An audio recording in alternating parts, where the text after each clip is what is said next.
Lines के बारे में बात हो रही है तो कोशिश करूंगा कि मैं ज़्यादा से ज़्यादा आपको शादी की लाइन्स के बारे में बताऊं। तो ये पहला रिलेशन ब्रेक हो जाएगा, सेकंड रिलेशन में दो शाखा बना हुआ है, ये रिलेशन भी ब्रेक होगा और यहाँ पे इस रिलेशन लाइन ये जो शादी की लाइन है उसके साथ फिर एक नीचे की लाइन नीचे की तरफ गिर रही है, तो ये भी शादी में प्रॉब्लम का बताती है कि चाहे किसी तीसरे बंदे की वजह से शादी में मसले बने तो शादी में मसले ज़रूर बनते हैं।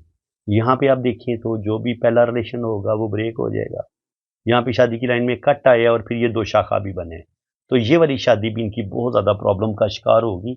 इसी वजह से शादी की एक और लाइन ऊपर नज़र आ रही है, तो रिलेशन में इनको मसले बनेंगे। रिलेशन में इनकी कोई भी शादी इनकी इतनी आसानी के साथ चलेगी नहीं। यहाँ पे भी ये पिक्चर और ज़्यादा वाज़ेह है, पहला रिलेशन ब्रेक हो जाएगा और दूसरा देखिए कितना बड़ा दो शाखा है। अगर इतना बड़ा दो शाखा हो तो इसमें भी आखिर में बाज़ दफ़ा कभी कभी डाइवोर्स की तरफ बात चली जाती है और ये जो होती है लाइन, इसमें इंसान नेक्स्ट शादी के बारे में सोचता ज़रूर रहता है और इनके इंसान का जब ये वाली शादी इसकी ख़त्म होगी इस बंदे की, तो उसके बाद भी अगर लाइन मौजूद है तो इसका मतलब ये है कि इंसान आगे भी शादी का सोचता है और कभी कभी शादी कर भी लेता है। इसको हम इस तरीके से पढ़ते हैं।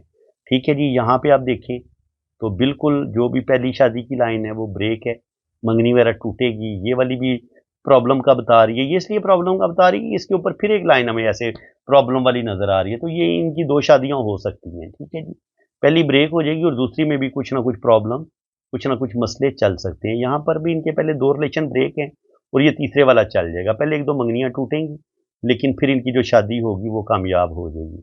सेम यहाँ पे भी वही रूल है, पहले जो भी इनका रिलेशन होगा वो ख़त्म हो जाएगा और दूसरा जो रिलेशन होगा उसमें भी कुछ-कुछ लाइनें साथ जुड़ रही हैं, तो ये भी कुछ ना कुछ प्रॉब्लम इनकी मैरिड लाइन लाइफ में आ सकती हैं। इसको थोड़ा बड़ा कर लें ना, बेशक ऐसे चेक कर लें। देखिए आप बड़े गौर से, पहला रिलेशन वीक, अगर इसमें ऐसे कट आ रहे हो तो ये वीक है। पहली मंगनी भी टूट सकती है और यहाँ पे आप देखें तो फिर ये इस तरीके से दो शाखा बन रहा है। तो अगर इस तरीके से भी शादी की लाइन का दो शाखा बनेगा तो ये शादी में प्रॉब्लम का ही बताएगा। ठीक है जी, इसको हम इस तरीके से पढ़ते हैं।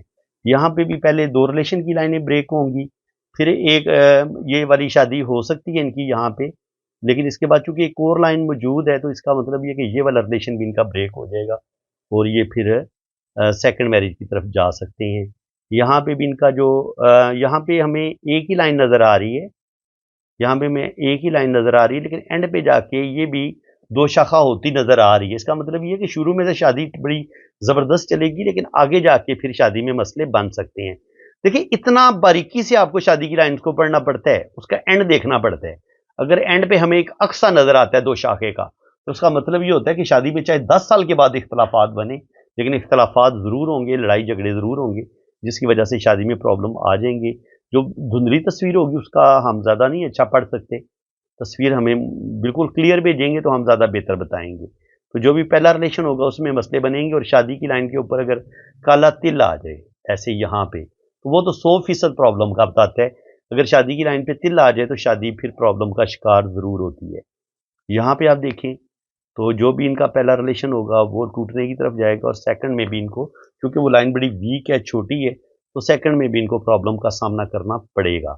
इसको हम इस तरीके से पढ़ते हैं। यहाँ पे आप देखें तो यहाँ पे आप गौर करें कि ये शादी की लाइन अंदर की तरफ धंसी हुई है, छोटी लाइन है। तो पहला रिलेशन इनका ब्रेक हो जाएगा, दूसरी भी अंदर की तरफ धंसी हुई है लेकिन वो थोड़ी लंबी है। तो इसका मतलब ये है कि जो सेकंड इनका रिलेशन होगा ना, जो इनकी शादी होगी, शादी तो मे भी उनकी चलती रहेगी लेकिन थोड़े बहुत मियाँ बीवी में अंडरस्टैंडिंग की कमी हो सकती है, कुछ ना कुछ लड़ाई झगड़े प्रॉब्लम आ सकते हैं। और ये चीज़ आपको एक्सपीरियंस से ये चीज़ आपके अंदर आएगी कि आपको फ़ौरन पता चल जाएगा कि ये पहली जो है ये पहला रिलेशन ब्रेक हो जाएगा लेकिन ये शादी इनकी बड़ी ज़बरदस्त रहेगी। तो इसलिए हमें शादी की लाइन्स को, कंडीशन को पढ़ना पड़ता है, फिर हम कोई भी अपना जो है ना वो प्रेडिक्शन दे सकते हैं। पहला रिलेशन ख़राब होगा लेकिन दूसरे में भी कुछ ना कुछ प्रॉब्लम, कुछ ना कुछ मसले ज़रूर बन सकते हैं, क्योंकि एक छोटी लाइन साथ है। छोटी लाइन अगर साथ होगी, ये देखिए बिल्कुल मधब लाइन है, तो ये प्रॉब्लम, और अगर इसके साथ ये छोटी प्रॉब्लम जुड़ जाए, ये दो शाखा बना दे या इसके साथ ना भी दो शाखा बने, इसके साथ एक छोटी सी हल्की लाइन मौजूद हो, तो ये भी प्रॉब्लम का ही बताती है। इसके अलावा अगर आप यहाँ पे देखें तो जो भी पहला रिलेशन है वो ब्रेक, ये दूसरा रिलेशन भी ब्रेक, ये शादी जो है चलेगी लेकिन इसमें भी लड़ाई झगड़े प्रॉब्लम, उसकी वजह ये है इसमें लड़ाई झगड़े इसलिए होंगे कि इसके ऊपर एक और लाइन भी मौजूद है। इसका मतलब ये है कि ये शादी इनकी सुखी नहीं है, इसलिए इसके ऊपर एक और शादी की लाइन मौजूद है। तो इस तरीके से हमें पता चल जाता है कि इनकी शादी में प्रॉब्लम बन जाएंगे। यहाँ पे आप देखें तो पहली जो भी शादी है उसमें कुछ ना कुछ ऐसे कट नज़र आ रहे हैं, तो जो भी इनकी पहली शादी होगी उसमें मसले बन जाएंगे। और जो सेकंड करेंगे उसमें भी हमें थोड़ा सा खोखलापन नज़र आ रहा है, तो सेकंड में भी इनको कुछ ना कुछ प्रॉब्लम का सामना करना पड़ सकता है। यहाँ पे आप देखें तो जो भी इनकी पहली शादी होगी या मंगनी होगी वो ख़त्म, और यहाँ पे अगर आप देखें तो एंड पे अगर इस तरीके से कट आ जाए लाइनों के, तो ये भी शादी को तोड़ देते हैं। तो इसलिए बड़े ध्यान से हमें ना शादी की लाइन्स को देखना पड़ता है, पढ़ना पड़ता है, और फिर हम कोई हतमी राय दे सकते हैं। 2 रिलेशन ब्रेक होंगे, तीसरा जो है वो इनका नॉर्मल चलेगा, शादी चलती रहेगी लेकिन थोड़े बहुत प्रॉब्लम आ सकते हैं। यहाँ पे भी जो भी इनका पहला रिलेशन होगा वो ब्रेक हो जाएगा, शादी ये होगी तो ये शादी ब्रेक हो जाएगी। हाँ, ये वाली जो शादी है सेकंड वाली, तो वो भी होगी प्रॉब्लम का शिकार। शायद वाली बात है कि ये कंप्रोमाइज़ करें तो शादी इनकी चल जाए, लेकिन इनकी शादी में मसले मसाइल प्रॉब्लम बनेंगे। अब यहाँ पे आप देखें तो जो भी इनकी पहली मंगनी होगी वो ब्रेक, और शादी की जो लाइन है ये आगे जाके फिर ऐसे दो शाखा होती नज़र आ रही है। तो ये भी आगे चल के बता रही है कि प्रॉब्लम का शिकार इनकी लाइफ जो वो हो सकती है। अब जहाँ पे अगर कोई इस तरीके से शादी की लाइन ब्रेक हो पहली, तो पहली मंगनी टूट जाएगी। और शादी की लाइन अगर इतनी लंबी हो और थोड़ी मजबूत ही हो तो फिर ये शादी चलती रहती है, बंदा किसी न किसी तरीके से कंप्रोमाइज़ करके अपनी शादी को चला लेता है। तो बिल्कुल इनके भी पहले 2 रिलेशन ब्रेक होंगे और ये वाला रिलेशन इनका चल जाएगा। ठीक है जी। अब मैं कोशिश कर रहा हूँ कि ज़्यादा से ज़्यादा ना जल्दी-जल्दी आपको बताऊँ, ताकि हम ज़्यादा से ज़्यादा हाथ को पढ़ सकें और ज़्यादा से ज़्यादा जो शादी की लाइन्स की किस्में उनकी हम स्टडी कर सकें। तो पहले 2 रिलेशन ब्रेक हो जाएँगे, तीसरे वाला इनका चल जाएगा। वो मंगनी भी हो सकती है, ज़रूरी नहीं होता जी ये लाज़मी शादी ब्रेक हो। अच्छा, जब भी आपकी यहाँ पे काला तिल आ जाएगा ना, यहाँ पे भी काला तिल आ जाएगा। अब यहाँ पे आपको 2 या 3 शादी की लाइनें लाज़मी नज़र आएँगी, क्योंकि मरकरी माउंट पर शादी की लाइन के ऊपर तिल आ जाए, छोटी उँगली के ऊपर तिल आ जाए, यहाँ पे काला तिल आ जाए, शादी की लाइन के ऊपर काला तिल आ जाए, तो आपकी शादी में मसले मसाइल बन जाते हैं। इसीलिए देखिए इनकी जो पहली शादी की लाइन है वो ब्रेक हो गई है। लेकिन वो इस वजह से कि ऊपर फिर एक और गहरी लाइन मौजूद है। तो यहाँ पे काला तिल भी मौजूद है, तो इसलिए इनकी दोनों शादियाँ खतरे में हैं। पहली शादी भी खतरे में है, दूसरी में भी इनको प्रॉब्लम आ सकते हैं। इसलिए इन्होंने बड़ी अक्लमंदी के साथ, बड़ी समझदारी के साथ अपनी शादी को कामयाब बनाना है। सेम वही चीज़ देख सकते हैं आप, यहाँ पे हमें पहली शादी हमें ब्रेक होती नज़र आ रही है और सेकंड में भी हमें इस तरीके से लाइनें नज़र आ रही हैं। अगर लाइनें इस तरीके से शादी की लाइन को काट रही हो ना, तो आपकी शादी में ज़रूर मसले बनते हैं। हाँ, अगर ये लाइनें इस तरीके से होती कि ये शादी की लाइन को छू के ऊपर की तरफ ऐसे उठती, तो ये औलाद की लाइनें होती हैं, फिर ये रुकावटों की लाइनें नहीं होती। लेकिन अगर यही लाइनें, जिनको हम औलाद की लाइनें समझ रहे होते हैं, ये शादी की लाइन को ऐसे काट दें, तो फिर ये प्रॉब्लम का बताती हैं कि प्रॉब्लम बनेंगे, मसले बनेंगे। और यहाँ पे आप देखें तो पहली शादी तो इनकी ठीक, मतलब नहीं, कोई भी वो जो रिलेशन होगा वो ब्रेक हो जाएगा, लेकिन ये वाला रिलेशन इनका चल जाएगा। लेकिन कहीं न कहीं शादी में प्रॉब्लम या कुछ ना कुछ मसले इनकी मैरिज में आ सकते हैं। ठीक है जी। ये भी बस सिंगल लाइन है, लेकिन बहुत मजबूत नहीं है पीछे से, और दरमियान में भी जाके थोड़ी सी धुंधली सी है ऐसे। तो ये भी कुछ ना कुछ प्रॉब्लम का बता रही है कि शादी में प्रॉब्लम आ सकते हैं। और ये बता रही है जी कि शुरू में कोई प्रॉब्लम और फिर एक शादी, शुरू में मंगनी होगी और उसके बाद शादी होगी और वो चल जाएगी। यहाँ पे भी वही सीन नज़र आ रहा है। यहाँ पे भी एक ही सिंगल लाइन है, उम्मीद है कि इनकी एक ही शादी होगी और चल जाएगी, और अगर शुरू में हुआ तो कोई मंगनी वगैरह ब्रेक हो सकती है, जैसा कि आपको इस हाथ में नज़र आ रहा है। यहाँ पे एक हल्की सी लाइन नज़र आ रही है और जो दूसरी लाइन है वो भी 2 शाखा है। तो जो भी इनकी पहली मंगनी होगी वो ब्रेक हो जाएगी, और 2 शाखे की वजह से इनकी शादी में मसाइल, प्रॉब्लम, अंडरस्टैंडिंग की कमी, ये चीज़ें इनके साथ हो सकती हैं। यहाँ पे भी वही चीज़ है, एक मंगनी की लाइन है और फिर आगे एक शादी की लाइन है। यहाँ पे क्या है जी, एक पहले मंगनी की लाइन है और शादी की लाइन 2 शाख है, तो ये भी प्रॉब्लम का बता रही है। यहाँ पे भी सेम वही चीज़ है, पहला रिलेशन ब्रेक होगा, शादी की लाइन 2 शाख है, तो यहाँ पे भी प्रॉब्लम का सामना करना पड़ेगा। और यहाँ पे भी तकरीबन वही चीज़ नज़र आ रही है। यहाँ पे भी लाइन ब्रेक होके चल रही है। अगर शादी की लाइन ऐसे ब्रेक होके चले यूँ, तो ये भी प्रॉब्लम का ही बताती है। ठीक है जी, प्रॉब्लम बनेंगे, शादी में प्रॉब्लम लाज़मी आएँगी। और अगर 2 गहरी लाइनें मौजूद हों लड़की के हाथ में, तो पहली जो शादी की लाइन होती है वो आपकी डैमेज हो जाती है, दूसरी आपकी चल जाती है। इसको हम इस तरीके से पढ़ते हैं। तो फ्रेंड्स, उम्मीद है कि आपको आज की इस वीडियो में बहुत कुछ नया सीखने को मिला होगा। अगर आपको मेरी ये कोशिश अच्छी लगी है तो वीडियो को लाइक करें, चैनल को सब्सक्राइब करें। अभी तकरीबन 100-200 और मज़ीद हमने शादी की लाइन्स को रीड करने, अभी ये सिलसिला जारी है।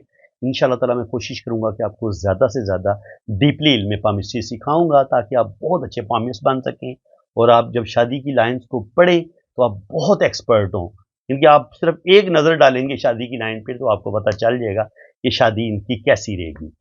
तो अगर आप अपना हाथ रीड करवाना चाहते हैं तो आप मेरे इस व्हाट्सएप नंबर पे राब्ता कर सकते हैं।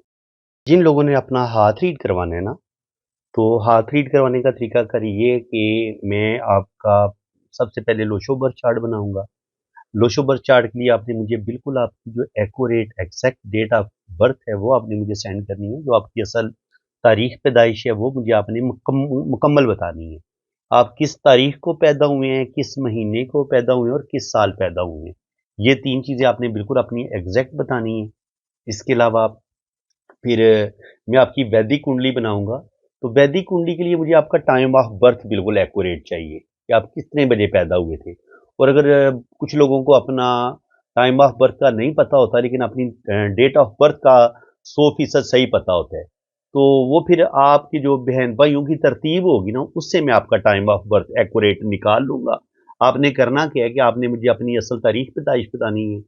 जो आपकी असल डेट ऑफ बर्थ है वो आपने मुझे बतानी है और आपने अपने बहन भाइयों की तरतीब बतानी है कि पहले नंबर पे आपका भाई है या बहन है, फिर दूसरे नंबर पे आपका भाई है या बहन है, फिर तीसरे नंबर पे आपका भाई है या बहन है, फिर चौथे पे इस तरह इनके आपसे बड़े जो हैं उनके उनका भी बता देने, आपसे जो छोटे हैं आखिरी और जिनकी अल्लाह ना करे किसी की डेथ हुई है तो उनका भी बताना है तरतीब के साथ कि पहले नंबर पे आपका भाई है या बहन है, फिर दूसरे नंबर पे आपका भाई है या बहन है और आपका घर में कितवा नंबर है ये भी आपने बताना है। तो बहन-भाइयों की एग्ज़ैक्ट तरतीब से भी ना हाँ, आपका जो है ना वो डेट ऑफ बर्थ जो आपका एक्यूरेट टाइम है, वो निकाला जा सकता है। यानी कि आपका टाइम ऑफ बर्थ क्या है। इसके अलावा आप किस शहर में पैदा हुए हैं आपने ये बताना है और मज़ीद टाइम ऑफ बर्थ को देखने के लिए, निकालने के लिए अगर आप शादीशुदा हैं, अल्लाह ताला ने आपको औलाद दी हुई है, तो बच्चों की तरतीब से भी बिल्कुल एग्ज़ैक्ट टाइम ऑफ बर्थ निकल आता है। तो आपने बताना है कि पहले नंबर पे आपका बेटा है या बेटी है, दूसरे नंबर पे आपका बेटा है या बेटी है, तीसरे नंबर पे आपका बेटा है या बेटी है, तो उससे भी एग्ज़ैक्ट आपका टाइम ऑफ बर्थ निकल आएगा। जब आपका एग्ज़ैक्ट टाइम ऑफ बर्थ निकल आएगा, तो जो वैदिक कुंडली है ना, ये देखिए हाथ की लाइनों से हमें बहुत कुछ पता चल जाता है। आप ये कह लें कि 70 से 80% हमें हाथ की लकीरों से हम इंसान की पूरी ज़िंदगी के बारे में जान लेते हैं। लेकिन फिर भी कुछ बातों का इतना कन्फर्म नहीं होता कि जैसे शादी के हवाले से सिर्फ शादी की लाइन से इतना पता नहीं चलता कि तलाक होगी, डाइवोर्स होगी या नहीं होगी, शादी कामयाब होगी, नहीं होगी। तो जन्म कुंडली का क्या फ़ायदा होता है बनवाने का? उसमें आपकी लव मैरिज का 100% पता चल जाता है कि आपकी लव मैरिज होगी या नहीं होगी। और इसके अलावा आपकी पहली औलाद बेटा, बेटी ये चीज़ें ज़ाहिर है टाइम ऑफ बर्थ का पता चल जाता है तो ज़ाहिर है ये भी इनकी तरतीब लिखी होती है ज़ायचे में। तो आपके बच्चे कितने होंगे, पहले नंबर पे बेटा होगा, ये बेटी होगी, वो सारी तरतीब का पता चल सकता है। फिर आप ज़िंदगी में किस कदर तरक्की करेंगे, किस कदर आपको अल्लाह ताला नेम-फेम देगा, ये भी वैदिक कुंडली से पता चलता है। इसके अलावा आपकी फ़ॉरेन सेटलमेंट हो पाएगी, आप बाहर के मुल्क जाएँगे, आपका वीज़ा लगेगा, नहीं होगा, आपकी किसी मुल्क में परमानेंट सेटलमेंट हो पाएगी, नहीं पाएगी, ये भी हमें वैदिक कुंडली से पता चल जाता है। इसके अलावा आपकी 1 शादी होगी, 2 शादियाँ होंगी या 3 शादियाँ होंगी, शादियों का पता चल जाता है। आपकी ट्रैवलिंग का पता चल जाता है, आपके अच्छे करियर का पता चल जाता है, आप सियासत में कामयाब होंगे, आपको कोई बड़ा नेम फेम मिलेगा, ज़िंदगी में आपकी कोई बड़ी लॉटरी लग सकती है, नहीं लग सकती। आप पर कोई जादू, कोई तावीज़ात वगैरह तो नहीं हुए, आप पर कोई बुरा असर तो नहीं है, कोई नज़र बद तो नहीं है, किसी अस्तेब का साया तो नहीं है। इन चीज़ों का भी ज़ायके में पता चल जाता है। तो इनके हाथ की लाइनों से भी ये बड़ा समंदर का एक बड़ा बहुत बड़ा समंदर है ये जो नॉलेज है ना वैदिक कुंडली वाला, जिसको हम जन्म कुंडली बोलते हैं, ये बड़ी ज़बरदस्त चीज़ है और इस ज़ायचे से हम आपकी पूरी लाइफ़ के बारे में बड़ा एग्ज़ैक्ट बता सकते हैं, ट्रैवलिंग के बारे में, शादी के बारे में, ज़िंदगी के हर टॉपिक के जिसके बारे में भी आप पूछना चाहेंगे, आपको उसका एग्ज़ैक्ट जो है ना वो आंसर मिल सकता है। तो फ्रेंड्स आपने अगर अपनी रीडिंग करवानी है, अपनी जन्म कुंडली बनवानी है या लोशो बर्थ चार्ट बनवाना है, तो आपने ये मैंने अपना व्हाट्सएप नंबर दिया हुआ है, आपने मेरे इसी व्हाट्सएप नंबर पे राब्ता करना है। ऊपर वाला जो नंबर मैंने दिया है वो सिर्फ मैंने कंट्री कोड लगाया, नंबर ये एक ही मैंने दिया हुआ है आपको। 992 जो है वो पाकिस्तान का कंट्री कोड है, क्योंकि मैं पाकिस्तान से ताल्लुक़ रखता हूँ, मैं पाकिस्तान से हूँ, सराय आलमगीर गुजरात से हूँ मैं। मेरा सिटी सराय आलमगीर गुजरात है।